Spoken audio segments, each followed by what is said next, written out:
Yo, what's going on YouTube? It's your boy Jan Moses, back here with another episode of the Salary Cap Report. A brand new week, the final week actually, of Season 7 here in NBA 2K25 MyTeam. And once again, a brand new festival or event, whatever you want to call it. It's been 5 weeks of this now in a row, from the Summer MT Festival to the Festival of Champions. And now we have, I don't even know what this is called. Let me go back and see. What is this new festival called? The NBA Draft Festival. Yes, of course, because the NBA Draft is coming up in a few days.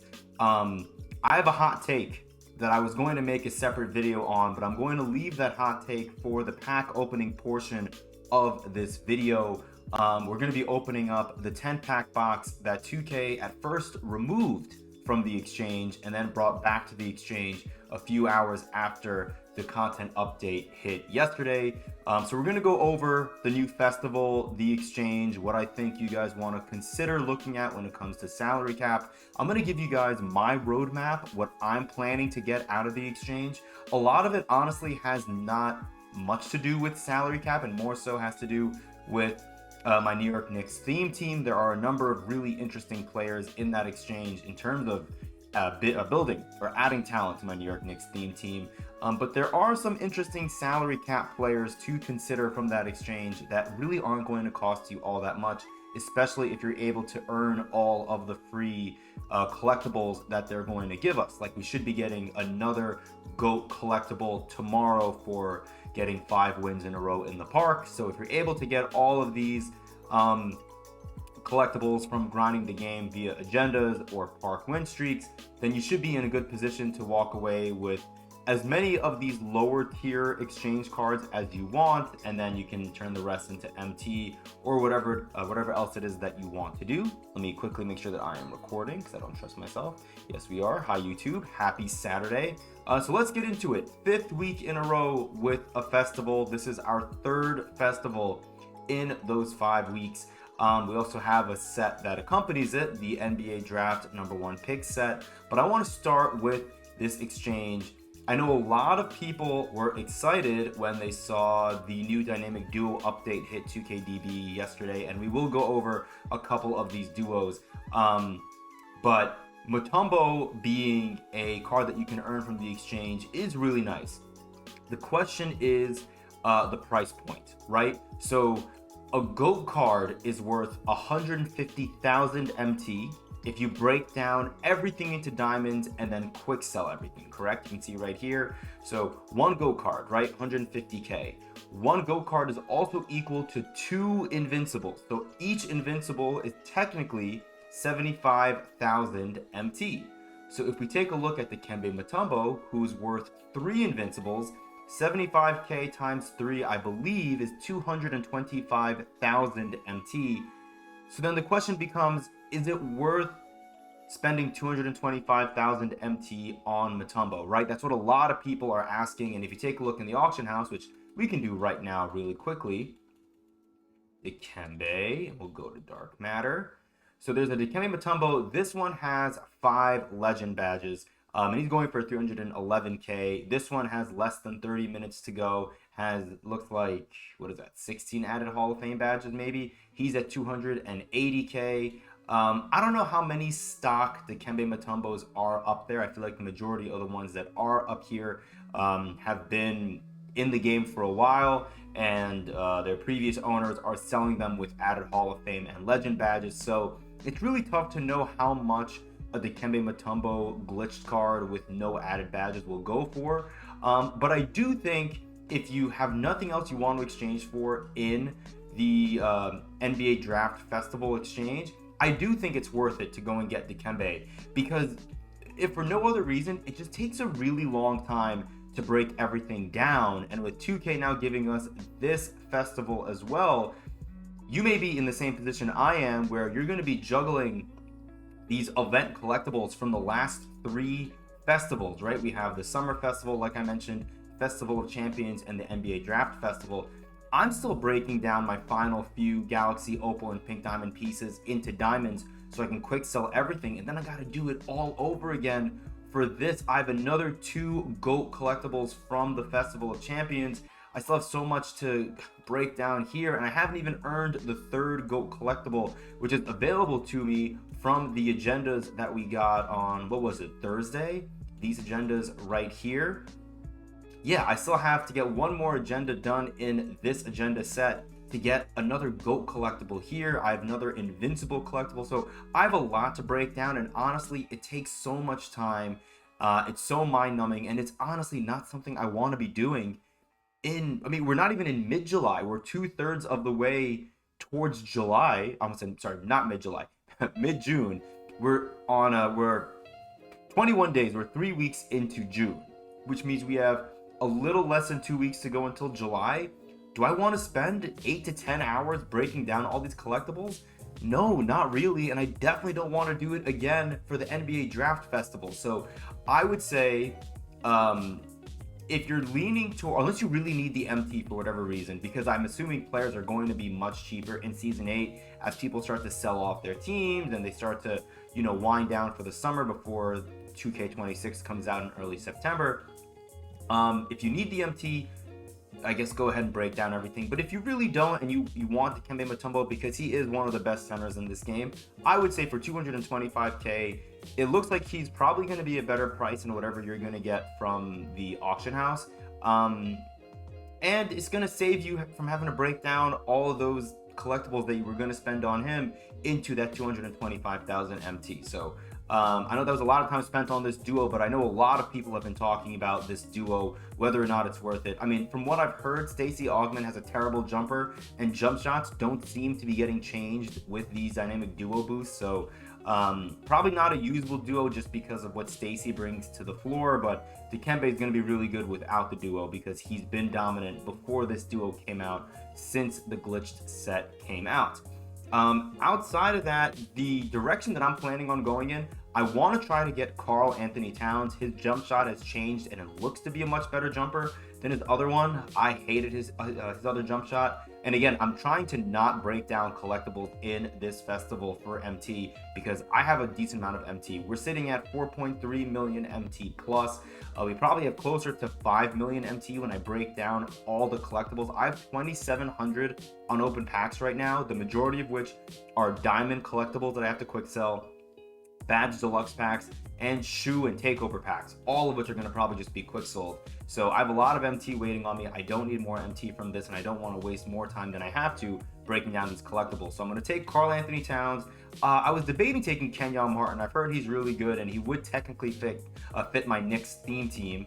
I definitely want this RJ Barrett card. I've been trying to get him for under 20k for a while now. He's only going to cost 2 Dark Matter collectibles. That is dirt cheap, so I want to get him as well. As we get to the pink diamonds here, this is where it starts to get interesting. We will talk about the duos in a second, as I promised. We will be opening up this 10-pack box. I highly advise you guys do that as well. Andrea Bargnani is the card I want to get for my Knicks theme team, even though I hated his time on the Knicks. But I also want to add another pink diamond center for my salary cap rotation. And for that reason, I think Bargnani is a player that you guys should consider running or picking up as well if you plan on playing salary cap in Season 8, which maybe you guys don't plan on doing so. Can't say I blame you. And lastly, these diamonds, I think all of them with the exception of Zion Williamson, so Zachary Reese-Shea and John Wall, I would definitely consider adding because they're going to be dirt cheap. 3 diamonds and 5 diamonds are nothing. I mean, every diamond is worth 50 MT, right? So you're getting John Wall for 150 MT and then Zachary Reese-Shea for 250 MT. Technically, it's dirt cheap to get these cards. So that's what I would do. The duos, really quickly, again, we talked about the Dikembe duo not really being all that good just because of how bad Stacey Augmon is. The other duos really aren't all that exciting because of how high tier the cards are already. The only one I really want to show you guys is the new duo from players that are in the Bracket Busters set right here, which is Emeka Okafor and Ben Gordon. So if you see here, I already have both parts of this duo. Ben Gordon does get the possibility to get a number of nice badges on Legend, including Immovable Enforcer, On Ball Menace, Interceptor, and Challenger. A lot of his shooting badges are already on Gold, so they only go up 1 tier to Hall of Fame. It's going to be really hard to get those badges up to Legend unless you take those badges that get upgraded to Hall of Fame. If you make them Hall of Fame already, then they'll get bumped up to Legend. Emeka Okafor has a lot more room to grow here in terms of his badges. You can see here, you can give him Hall of Fame, or sorry, not Hall of Fame, Legend Deadeye. You can get him Legend Pick Dodger, Legend Immovable Enforcer, Legend Set Shot Specialist, Legend On-Ball Menace, a number of really good badges. The only problem is his jumper is pretty terrible as well, has a really slow upper, and you know, I haven't taken him into a game yet to try him out. I was bricking a lot of threes with him, but this card stock has a 43 pointer. With this duo, his 3-point rating doubles up to an 80, which makes it much more usable. I don't know, we'll have to see. Both of these cards are very high in salary. Ben Gordon, I believe, is 3,100. No, Ben Gordon is 4,000. Emeka Okafor is 3,100 salary, which makes this duo 7,100. I feel like that's a little too much for what these cards bring to the table, but if you don't have those cards, that duo is not that expensive. I would strongly advise you guys go and get them, because again, if you're gonna play salary cap, or if you're someone that likes to play with duos, I think that would be a really fun duo to run with. Let's get to the draft pick set really quickly, because we are pretty far into this video right now, right? Okay, we're actually only 11 minutes in, not too bad. The NBA draft pick set, this is the first set, I believe, where we don't have any players under the Galaxy Opal tier. So no pink diamonds, no diamonds, so on and so forth. And there are a number of really fun Galaxy Opals in this set, in my opinion. I mean, I honestly like all these. Purvis Ellison, I think, is by far my favorite. He's small forward eligible. He's 6'10", and he has, in my opinion, an elite jump shot. This Andrew Wiggins card is really fun to run. I love his Dark Matter card. This Opal plays like a slightly worse version of that. And then Michael Olowokandi, this card is a great jumper. He's a lot of fun to use as well. I played against a couple of people in Park who were running him yesterday, and he was not cooking me, but I was having to actually work on defense with 100 overall Yao Ming to contain some people that had this Michael Olowokandi card. He was really, really saucy with his dribble moves. So yeah, I think a number of really good cards, and it's always nice to see more bigs in the Galaxy Opal tier getting added. We get technically 3 of them here in Brad Daugherty and Michael Olowokandi, who are centers, and we have Purvis Ellison. Brad is 7 feet, which is nice, and Michael Olowokandi is also 7 feet. I thought he was 6'10". That's really nice. So yeah, I'm a big fan of the Opals in this set. Don't really love the Dark Matters too much. I think Joe Smith is really good, but outside of that, none of these are like incredibly insane cards.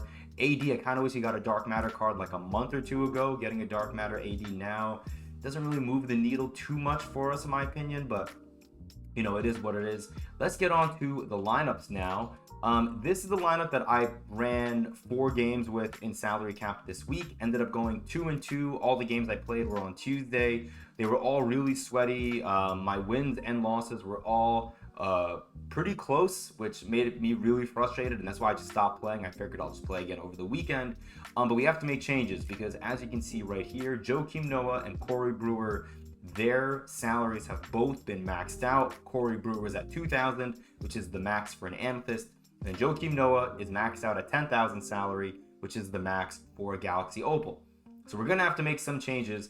And I will tell you that a number of Pink Diamond cards seemingly have gone up in salary, but one that has not is the Pink Diamond point guard that I had been running for a while. And was not able to run him last week because he was at 6,300 salary.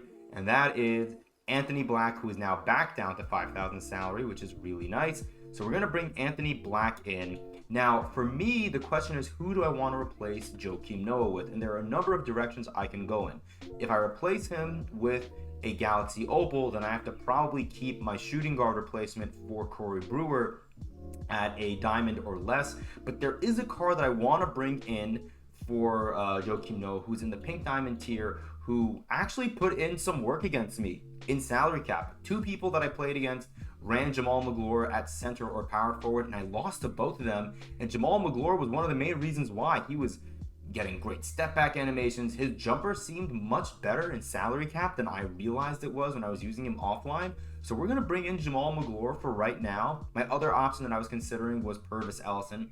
But if I bring in Jamal Magloire, that allows me to bring in another pink diamond here at the shooting guard position. And I'm currently stuck between 2 options. The first of which is my Dr. J, this card that I bought from the auction house a couple of weeks ago, who has a number of Hall of Fame badges and has Legend Pick Dodger, which is really nice, and he has a jump shot that I love. But the other option that I'm considering is one of the Pink Diamond darlings for a lot of you guys, and that is Josh Childress. And if you compare both cards, Josh has 7 less Hall of Famers than Julius Erving, but he is 1 inch taller, and I believe he's slightly better stat-wise. Let's see. I mean, defensively seems like a wash. Dr. J is faster. I think for right now, I'm going to keep Dr. J here, and then all we need to do to make this lineup work otherwise is we're going to have to bench one of these guys. So I'll bench Lamar Odom, for example, for just give me a gold center. We'll bring in like Ben Wallace, I guess, for right now. So we could run with a lineup like this, and now just like that, we're at 30,000 salary. I'll probably find a different player to bring in at 500 salary. That's not Agbaji, because I just had him in here just for the lulz. But I think this is a pretty nice lineup. Again, I could bench Jamal McGlure for Purvis Ellison, but Jamal McGlure would be a 6'11" power forward for me. 82 3-pointer that would get boosted with the Mike D'Antoni coach boost. Really solid defensively and 92 speed also. I think this card is going to be really damn good. And again, his jumper is really solid. I think this is a really nice starting 5 with 4 pink diamonds, and then Ryan Hollins is one of the best diamonds in this game in my opinion. And the bench is going to be the same bench I've been running for more or less the entirety of the last couple of seasons. So I think the only difference is we're running Desanya Jop over Quentin Post. I love Quentin Post, but we're just trying Desanya Jop because we know what Quentin Post gives us. I think this is the salary cap lineup I'm going to try to run to get the majority of my points, as we are, I think, 2,000 points away from 2,500, which means we're 2,000 points away from getting our 100 overall player from grinding out salary cap here in Season 7.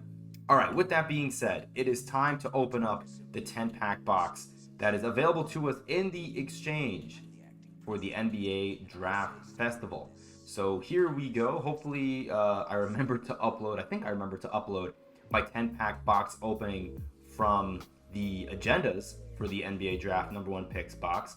We're going to do another box here. We were only able to get 2 Galaxy Opals in the last box. Is it too much for me to ask for another slow shake? I know we got a slow shake last week. We had Reggie Theus come out of our 10-pack box last week, which is really nice. I'm not complaining. Reggie Theus was great to see. It's always nice to see us get a dark matter out of one of those boxes because we never see it. That was our first slow shake out of a free box all year, and I did see a number of people get some really nice stuff out of these 10-pack boxes. I saw a couple of Yao Mings, I saw a couple of Wembys. Now obviously they're the very, very vocal minority, because you don't see pulls like that from the average player's account.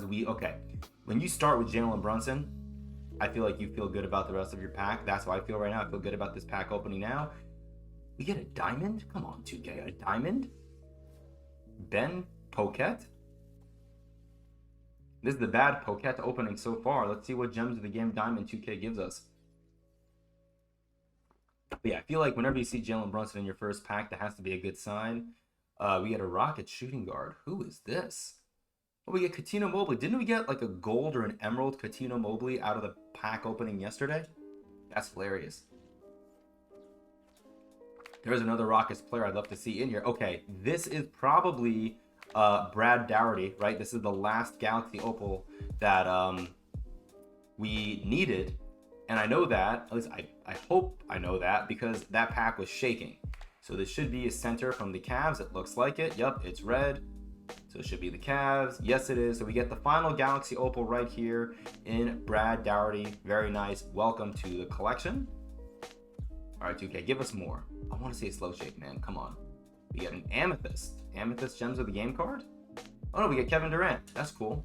Where do you guys think Kevin Durant's going to go this summer? It's seeming like now he's not going to get traded anywhere. That's the reports that are coming out that I'm reading. That the offers that Phoenix is receiving for Kevin Durant have not been all that good so far. Just like this pack opening has not been that good so far, as we get another Series 1 card, Luka Doncic. I feel like Kevin Durant may stay now. We get a duplicate Galaxy Opal. We get another Brad Dougherty. Great. final 3 packs right here. No shake once again. Yeah, this was my fear with them removing pink diamonds, that these boxes were going to be kind of meaningless. Looks like we're going to only get 2 opals for the second 10-pack box in a row, unless something changes here. Nope, nope, nope, nope. Not even a duplicate opal. We get Jackson Hayes. Yeah, I don't know if these boxes are going to be worth it anymore. I mean, 64.50, the MT is nice. And again, if the alternative is you breaking down all these pieces for MT, I think it makes much more sense for you to just turn your pieces into a box, and then you can just quick sell everything from there. You should get more MT for it anyways. And then you have a chance at getting something really, really glitchy. But yeah, that's the video for you guys. Once again, this is my salary cap lineup that I plan to run here in the final week of salary cap to get my 100 overall here in season 7 of NBA 2K25 My Team. I appreciate you guys. Thank you for rocking with me. Until next time, I'll see you later.